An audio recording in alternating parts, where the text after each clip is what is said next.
You think you know who's on the other side of the screen. You're wrong. The first red flag should have been the way he never blinked on our video calls. His eyes were too still, too focused, like a predator locked onto prey. But I ignored it. Loneliness makes you stupid.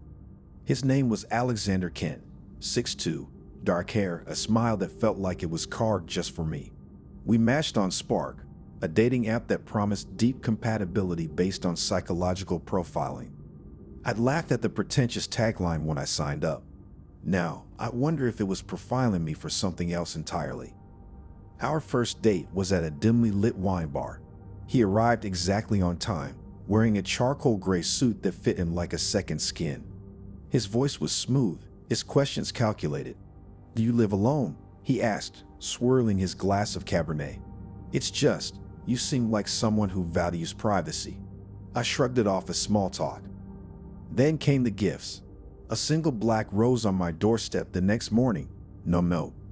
When I texted him about it, he replied, "Glad you liked it. I hadn't said I did." The second gift was a vintage pocket watch left in my mailbox. The engraving on the back made my blood freeze. "Time's running out." When I confronted him, he laughed. "You're so jumpy." It's a joke, like our first conversation about your terrible punctuality. I almost believed him. Then the nightmares started. Vivid, suffocating dreams of hands around my throat, of waking up to a shadow standing at the foot of my bed. I gasp awake, my sheets damp with sweat, my heart hammering. The worst part, my apartment door was always still locked, my windows intact, nothing out of place. Until last night. I woke up at 3:17 a.m. to the sound of my floor creaking. Not the usual settling of an old building. This was deliberate, slow, purposeful. I lay there, paralyzed, listening as the steps grew closer. Then, the faintest brush of fingers against my bedroom doorknob. I didn't scream. I didn't move. I just stared at the door, waiting for it to turn. It didn't. When morning came, I found another gift on my kitchen counter, a steak knife, gleaming under the fluorescent light. And this time, there was a note. "You're not as safe as you think." The thing is, I know I didn't leave that knife there, and my alarm system never went off. But the real question isn't how he got in. It's why he left. I should have called the police, but what would I say? A man I met on a dating app left me a knife, and I think he was in my apartment last night? They'd ask for proof, and all I had was a gut feeling, a pocket watch, and a blade that could have come from my own kitchen. So I did the next best thing. I went to his place. Alexander lived in a sleek high-rise downtown, the kind with a doorman who eyed me like I didn't belong. I lied, said I was his sister visiting from out of town. The doorman hesitated, then let me up. His apartment was too clean. No dishes in the sink, no clutter, no fingerprints on the glass coffee table. Like a showroom, not a home. I ran my hand along the bookshelf, dustless. Then I saw it. A framed photo of a woman with dark hair, her face scratched out with something sharp. My breath hitched. Was that me? I leaned closer. No. The woman's shoulders were broader, her posture different. But the resemblance was unsettling. Then the elevator dinged in the hallway. I froze. Keys jingled. A lock turned. I had seconds. I ducked into the nearest room, a bedroom. The bed was perfectly made, no wrinkles. The nightstand held a single book, The Anatomy of Fear. I flipped it open. Inside, handwritten notes filled the margins. Subject 12. Screamed before the knife touched her. Subject 19. Begged for her mother. The front door creaked open. Footsteps, slow, deliberate. I shoved the book back and slid under the bed, my heart slamming against my ribs. The footsteps stopped outside the bedroom. The doorknob turned. Light spilled across the floor as the door swung open. Polished black shoes stepped inside. Then knees bent and a face appeared, upside down, grinning at me from the edge of the bed. "You're early," Alexander said. "I wasn't expecting you until tonight." My lungs locked. How long had he known I was here? He stood, his voice calm. "Come out. We need to talk." I didn't move. Couldn't. He sighed, then crouched again, his eyes glinting. "Or stayed there. It won't change anything." That's when I noticed the syringe in his hand. I scrambled out the other side, bolted for the window. No fire escape. No way out. Alexander tilted his head. Why are you making this difficult? You came to me. Who was that woman in the photo? I demanded, backing against the wall. He smiled. You tell me. You're the one who's been inside her head. What the hell did that mean? The syringe twirled between his fingers. You've been sleepwalking, haven't you? Waking up in strange places. Finding things you don't remember buying. My blood turned to ice. The black rose. The pocket watch. The knife. The woman's gun didn't waver. Her eyes, sharp, calculating, flicked from me to the open drawer, then back. You weren't supposed to see that. My mouth went dry. Who are you? She ignored me, stepping further into the room, her free hand pulling the door shut behind her. The lock clicked. Alexander's voice came muffled from the hallway. Lena? What's taking so long? Lena. So that was her name. She didn't answer him. Instead, she tilted her head, studying me like a specimen under glass. You're further along than we thought. Further along with what? My voice cracked. A shadow passed under the door. Alexander's footsteps stopped just outside. Lena? She pressed a finger to her lips, signaling silence.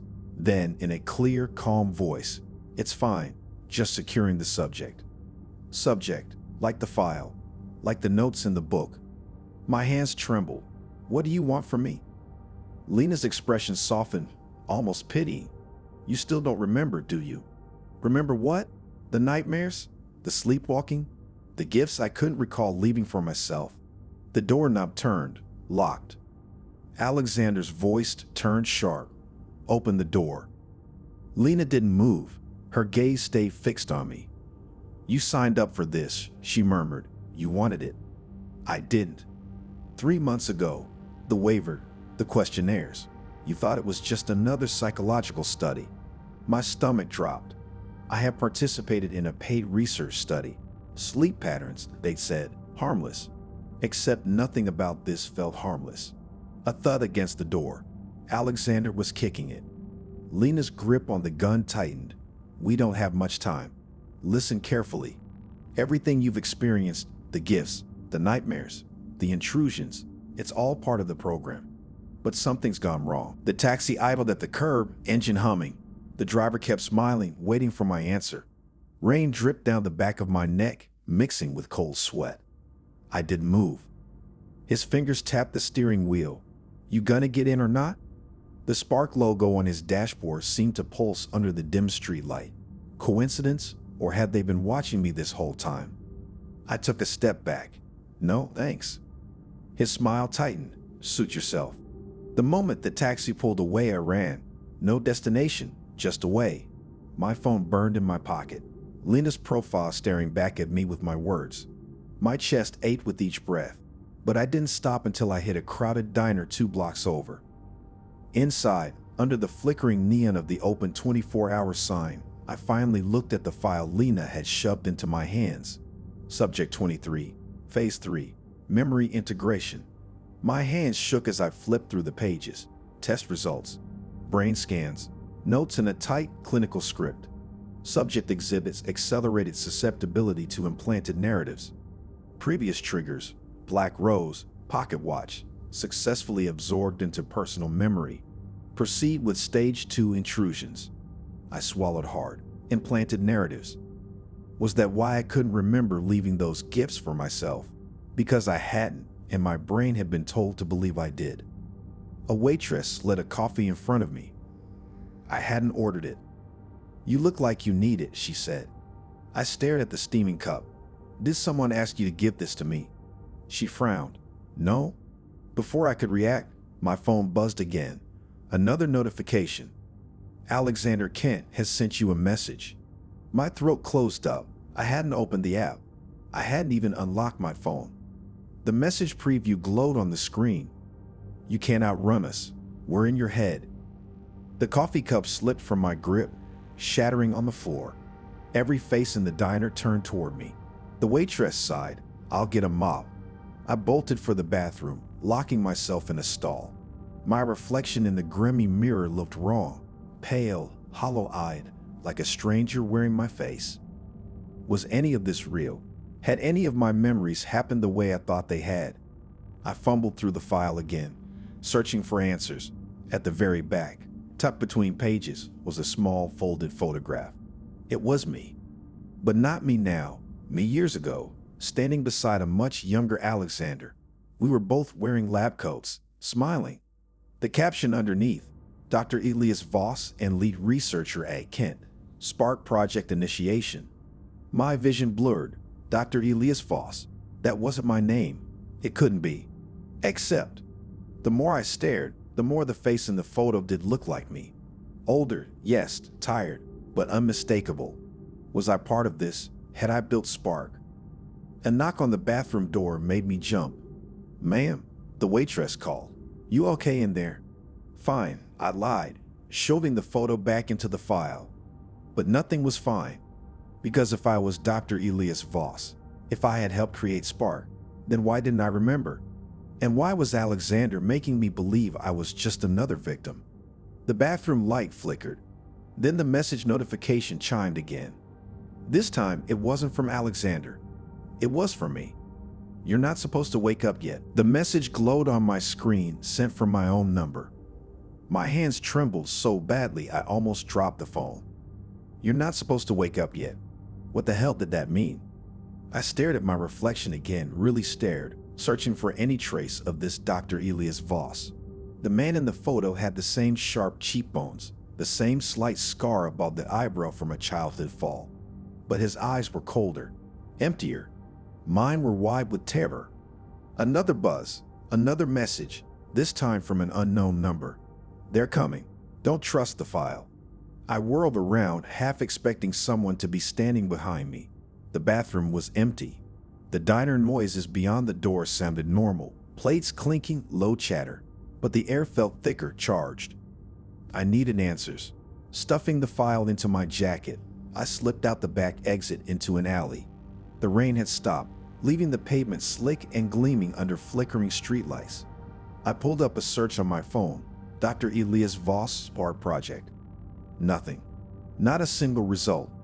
Then I tried, Alexander Kent psychologist. A single article from 2 years ago popped up.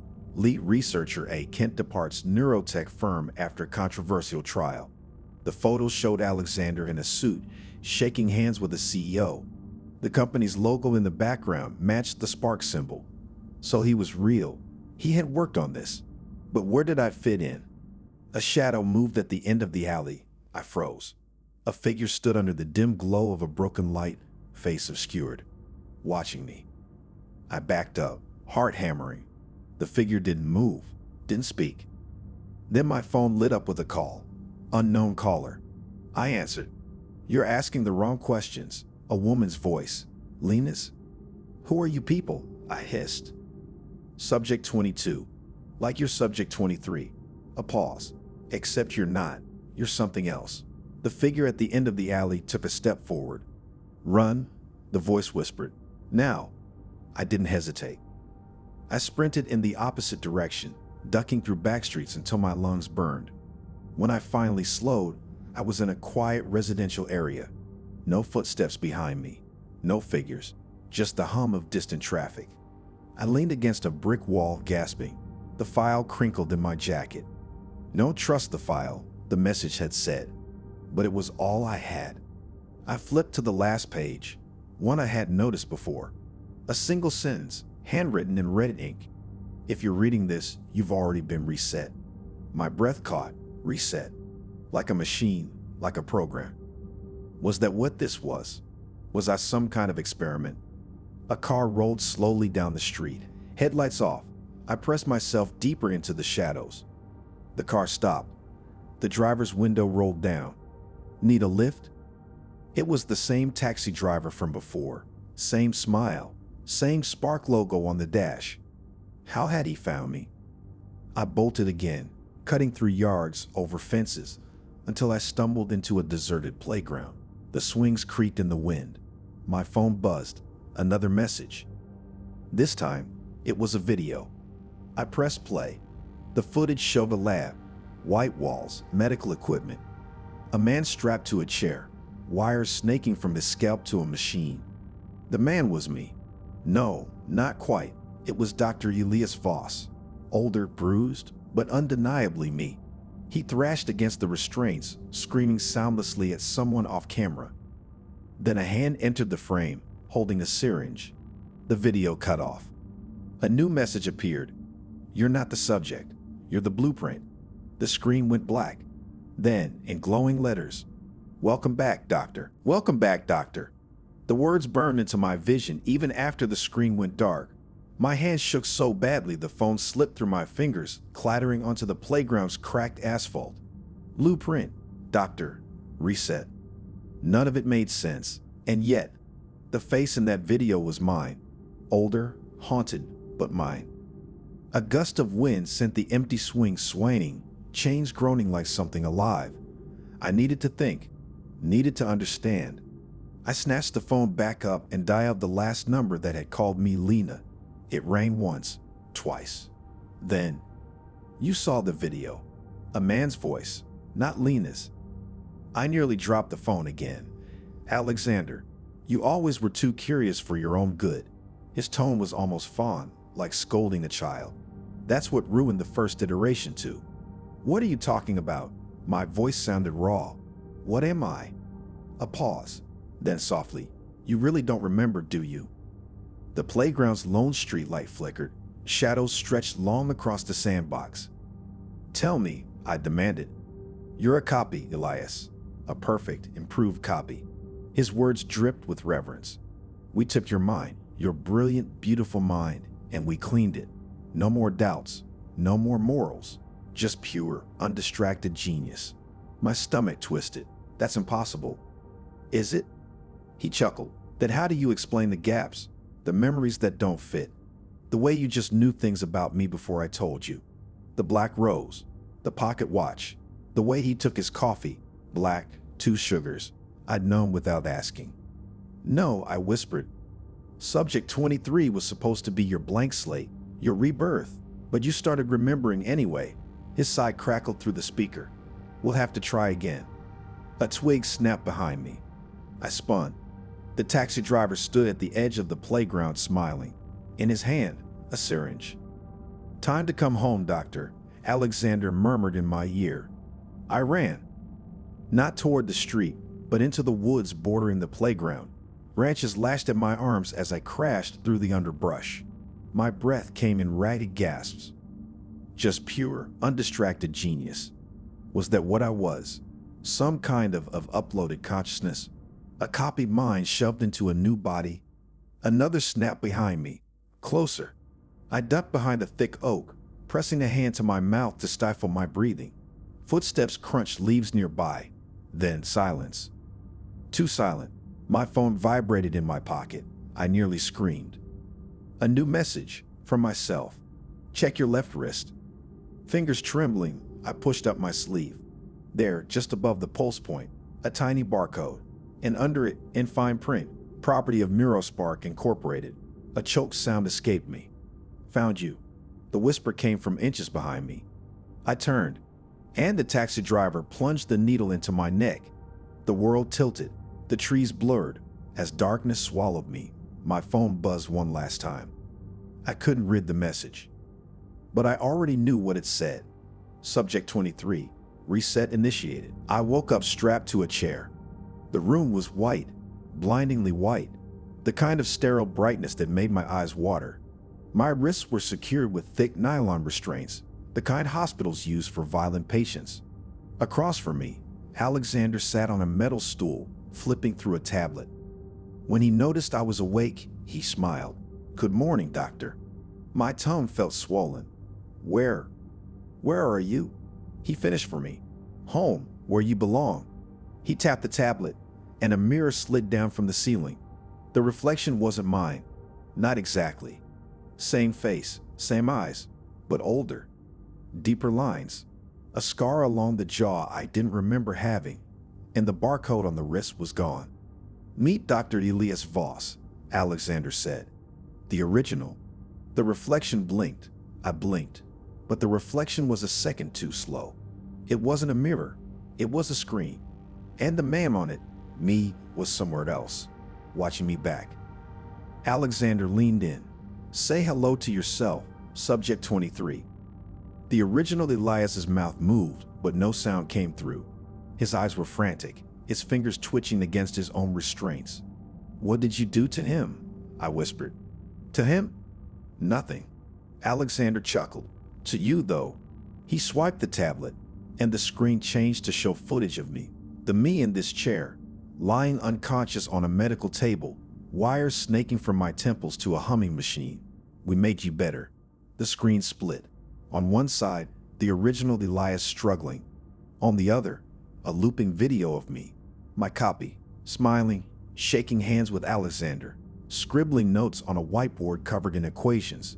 He was brilliant, Alexander murmured. But he had objections, ethical concerns. His lip curled. You don't. My head pounded.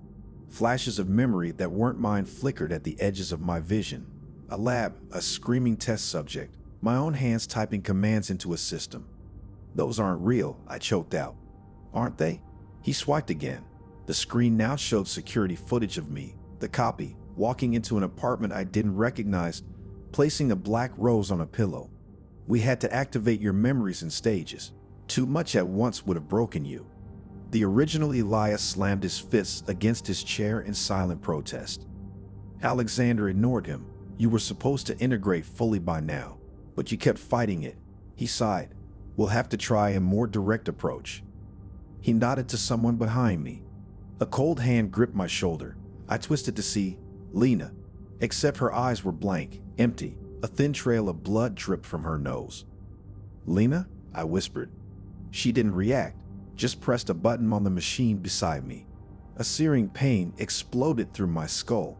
The last thing I saw before everything went black was the original Elias mouthing two words, fight back. Then, nothing. Part 8 preview. When I wake again, the restraints are gone. The room is dark, and the only sound is my own breathing, and someone else's. Who's there? I whisper. A match strikes. In the sudden flare of light, I see him, the original Elias, holding a knife. We have to hurry, he says, before they realize I'm gone. But the real question is, which one of us is really the original? The match's glow flickered across his face, my face, but sharper, harder. The knife in his hand trembled slightly, catching the light. We have to hurry, he repeated, before they realize I'm gone. I scrambled back, my shoulders hitting the cold wall. Stay away from me. His jaw tightened. You still don't understand. They're erasing you, replacing you, just like they did to me. The words slithered under my skin, replacing me, like the file had said, like the video had shown. But how could I trust him? How could I trust anything when my own memories weren't real? Prove it, I whispered. He exhaled, running a hand through his hair, a gesture I recognized. I did that when I was stressed.